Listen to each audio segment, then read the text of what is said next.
Jung discusses the topic of anamnesis, which is an important theme in practical analysis. When a living organism is cut off from its roots, it loses the connections with the foundations of its existence and must necessarily perish. When that happens, anamnesis or recollection of the origins is a matter of life and death. Myths and fairy tales give expression to unconscious processes, and their retelling causes these processes to come alive again, so that they promote the anamnesis process.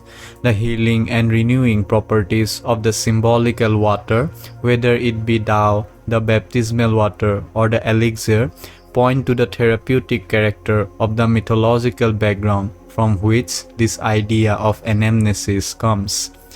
That phrase, the therapeutic character of the mythological background, that is part of the anamnesis experience.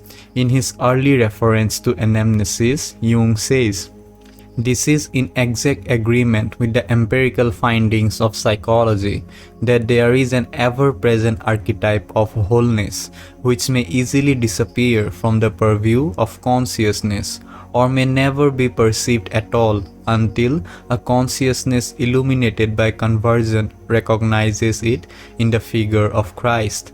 As a result of this anamnesis, the original state of oneness with the God image is restored. It brings about an integration, a bridging of the split in the personality." Analysis to a very large extent is an anamnesis, a remembering of what has gone before. There are two dimensions to the analytic anamnesis, the personal and the collective or archetypal one.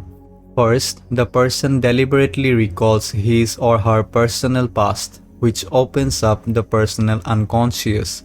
Then, if the patient is meant to proceed deeper, the dreams lead beyond the personal unconscious into the collective dimension of the anamnesis, which involves an archetypal, historical remembering. First of all, of the family, the ancestral background, tribe, nation, then the archetypal level of humanity as a whole.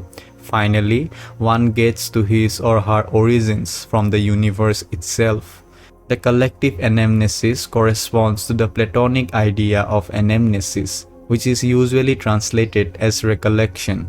As Plato says in the Phaedo, "If we acquired our knowledge before our birth and lost it at the moment of birth, but afterward by the exercise of our senses upon sensible objects recover the knowledge which we had once before, I suppose that what we call learning will be the recovery of our own knowledge, and surely we should be right in calling this recollection." Plato is saying that all cognition is recognition. All knowing is remembering knowledge we once had. This is not literally true, but it is psychologically true in terms of the exploration of the unconscious in both its personal and its archetypal layers. We were once in touch with both those layers. We knew it all once before, but then we forgot it.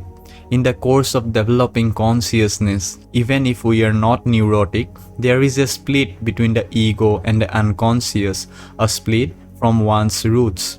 If we can remember where we came from, that is, can go through the process of anamnesis, then we can recover our lost wholeness. I want to emphasize how important I think it is that every analysis begin with a careful, systematic scrutiny of the individual history.